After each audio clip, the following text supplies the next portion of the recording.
G'day church, great to be with you. On this Thursday evening, I thought I'd do something a little bit different. I don't know about you, but when was the last time you actually played with a yo-yo? One of these things. This is my yo-yo, and I have to be honest, I haven't pulled it out of the drawer for a long time, so this may or may not work. But I used to love playing around with these things. You let it go, and if you're really lucky, sometimes it'll actually spin.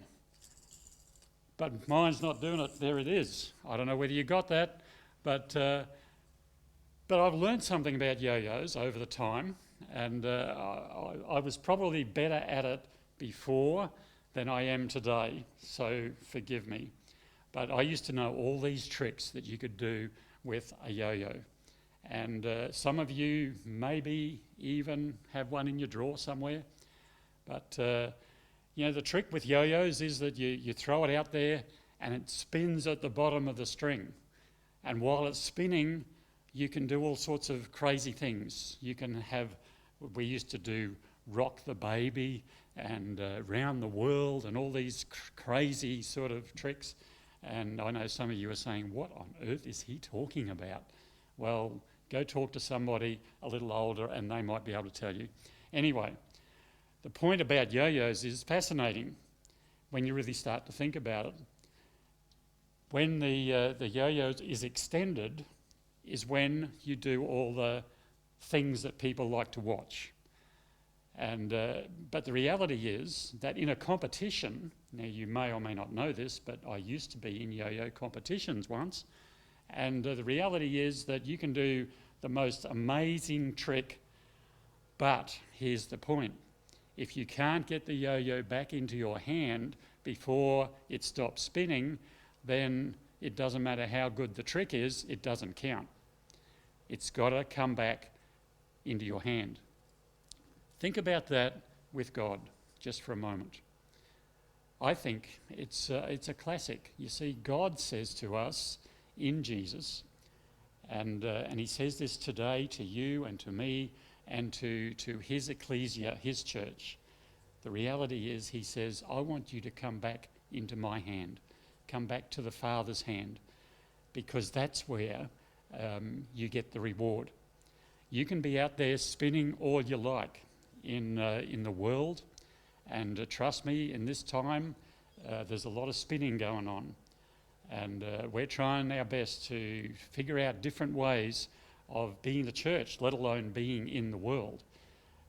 We're spinning around, but God says to us, you know what? In your craziest times, in the times when you spin the worst, you can do all sorts of crazy things. You can do all the tricks under the world.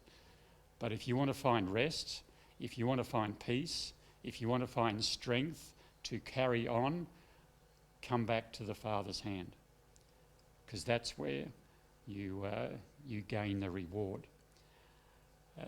Matthew 11:28. It's here right behind me. And this is from the New American Standard Translation, and I love this translation. And here it says, "Come to me, all you who are weary and heavy laden." And I don't know about you, but I think in this season we're in right now, we could probably all say amen to that. We are heavy laden, we are uncertain, we are unsure. But that's not where the verse finishes. What's it say? I will, capital letters, give you rest. Come back to the Father's hand, and I will give you rest.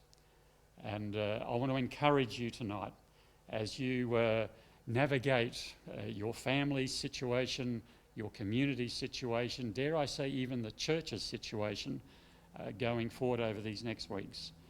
Please come back to the Father's hand. Find rest in him.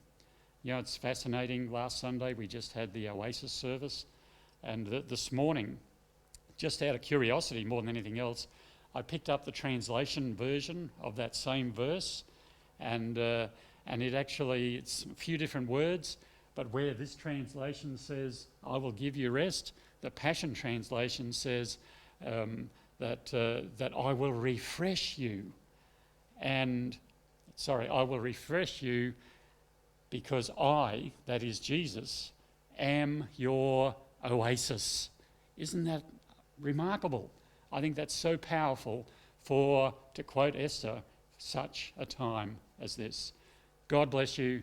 Have a wonderful day.